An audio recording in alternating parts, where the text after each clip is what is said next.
fin de compte, c'est votre esprit, votre âme, votre chair. Excuse-moi, je te compare à la chair. Hein. Il n'est pas la chair, mais on va prétendre qu'il est maintenant. Vous avez votre esprit, votre âme et votre chair. Et il y a comme un... Pourquoi Paul dit qu'il y a un combat? Parce que si votre âme n'a pas été renouvelée, elle pense, elle choisit comme le monde.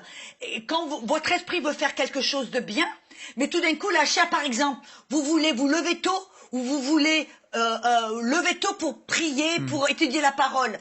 Vous mettez le réveil le matin et le réveil sonne. Votre chair, qu'est-ce qu'elle va dire? Dodo. Je veux rester au lit. Votre esprit, qu'est-ce qu'il va dire? Ah mais non, lève-toi, lève-toi, on va prier, on va chercher le Seigneur. Mais votre âme, c'est elle qui tranche au final. C'est elle qui tranche et elle va dire, oh ben, si elle pense comme le monde, elle n'a pas été renouvelée, votre âme va dire, oh ben écoute, tu mérites d'être écouté, après tout, c'est pas grave, tu le feras une autre fois. Et elle va choisir selon la chair et s'associer avec la chair. C'est pour ça que Paul dit d'avoir une âme charnelle, une âme qui est dominée par la chair. Et ça produit toujours la mort et la corruption. Et Deux contre un. Quand l'apôtre Paul disait, je traite durement mon corps, c'est justement, qu'est-ce qu'il voulait dire? Il voulait dire qu'il travaillait au niveau de son âme? Eh ben, Paul... qui physiquement... En fin de compte, Paul nous le révèle dans un autre, dans l'épître aux Romains. Dans Romains 12, versets 1 et 2, il nous montre comment, parce que la plupart des chrétiens, ils veulent essayer de gouverner leur chair, de changer leur chair, donc ils se concentrent sur la chair. Mais Paul nous a montré là que le problème, c'est pas la chair, elle fait seulement ce que l'âme lui dicte de faire, ce que l'âme lui laisse faire. Et le problème, c'est pas la chair, en fin de compte, c'est l'âme. Et Paul nous dit, dans Romains 12, versets 1 et 2, il dit, offrez votre corps comme un sacrifice, qui est et il dit, soyez transformés par le renouvellement de votre âme, afin que vous puissiez discerner ou prouver quelle est la volonté de Dieu qui est bonne, agréable et parfaite. Romains 12, 2. Romains 12, 2. Et en fin de compte, Paul nous révèle qu'on va être transformé. La parole transformée, c'est puissant, c'est la parole métamorphou. Tu reconnais une parole, la métamorphou? La métamorphose. Ça veut dire la transformation qui se fait tout d'abord à l'intérieur. On ne voit pas à l'œil nu, mais ça se fait à l'intérieur. Donc Paul nous révèle que ce processus de transformation pour transformer ta chair, ça doit tout se faire tout d'abord à l'intérieur. Comment? En renouvelant notre âme. Mais le problème, voyez, c'est pour cela qu'il y a une chaîne de télé comme cela. C'est pour ça qu'ils ont décidé de créer cette chaîne de télé pour vous aider à renouveler votre âme. Pourquoi? Parce que la plupart des chrétiens, ils vont à l'église peut-être une fois par semaine. Et s'ils ont la chance d'entendre un bon message, ils vont commencer à renouveler leur âme. Mais voilà, vous êtes peut-être demandé qu'est-ce que c'était tout ça, hein? Voilà, vous allez le savoir dans une seconde. La plupart des chrétiens, qu'est-ce qu'ils font? Ils vont à l'église peut-être 1 heure par semaine. Alors, ils entendent un petit sermon. Mais le problème, c'est qu'un petit sermon de temps en temps, est-ce que vous voyez du changement avec votre âme? Pas beaucoup. Et votre âme, parce qu'elle est toujours polluée et contaminée, elle va constamment dominer, choisir comme le monde.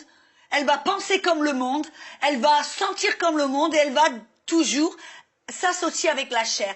Mais Paul dit à Timothée, dans 1 Timothée, je crois que c'est dans le verset 14, qui dit « Donne-toi entièrement à la doctrine, à l'enseignement, à la parole, pour que ta conduite ou ton changement devienne évident à tous.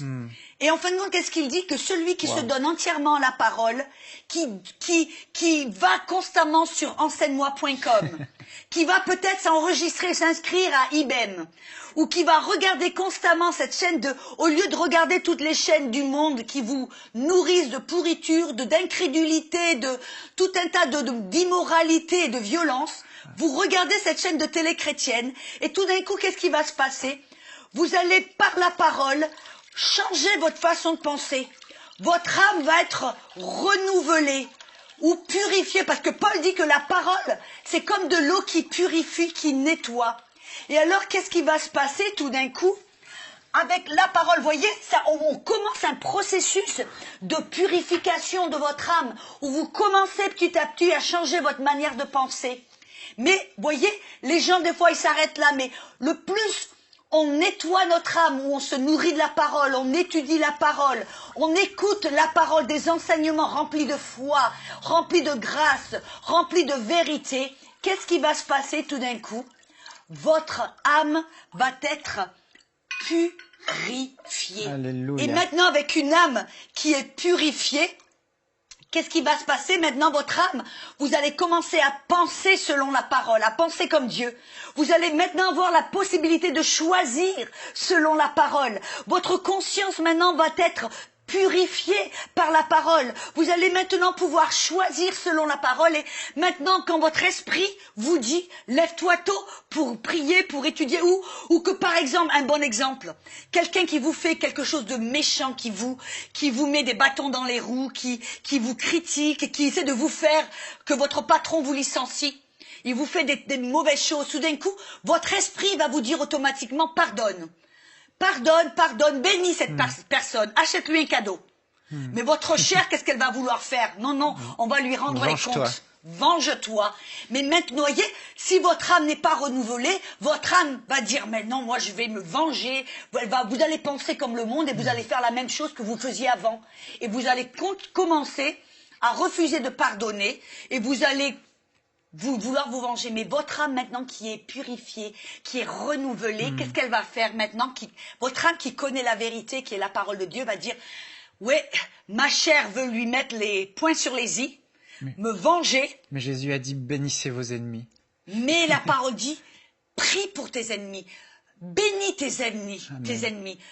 Et maintenant votre âme va dire, non, ouais, j'ai envie de leur mettre un coup de poing, mais non, je vais choisir non seulement de pardonner, mais de les bénir. Amen. Voyez, c'est ça. Et maintenant, vous allez non pas être dominé par la chair, vous allez maintenant, votre esprit va permettre à votre âme va permettre à votre esprit de dominer. Voilà. Et c'est ça qui est tellement puissant. C'est ce que Paul disait, c'est que en renouvelant notre âme, on devient transformé de l'intérieur, comme un petit métamorphosé, c'est comme une petite chenille minable qui rentre dans un cocon. Et il y a un processus de transformation qui se fait à l'intérieur. Et tout d'un coup, cette chenille sort du cocon et elle sort comme un beau papillon qui vole sans limite, qui est magnifique. Et c'est ce processus de transformation que Paul nous demande de faire, de nous donner et de nous abandonner à ce processus. Comment?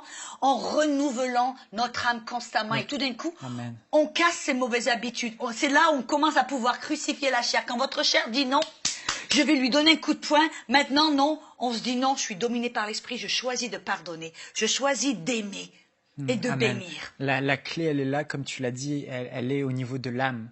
Et comme tu le disais, on a tendance à fixer nos yeux sur ce qui est visible, donc notre comportement, et on veut se forcer à dire non, je vais arrêter, me forcer de faire ça, mais au final, on devrait fixer nos yeux sur ce qui est invisible, notre âme, nos pensées, notre façon de penser, comme tu l'as dit, de la renouveler et de lui faire comprendre, non, maintenant, il ne s'agit plus d'agir comme tu agissais avant, maintenant il s'agit de suivre ce que Jésus a dit, d'obéir à la parole de Dieu, de suivre les principes de la parole de Dieu, de l'épouser, de l'accepter.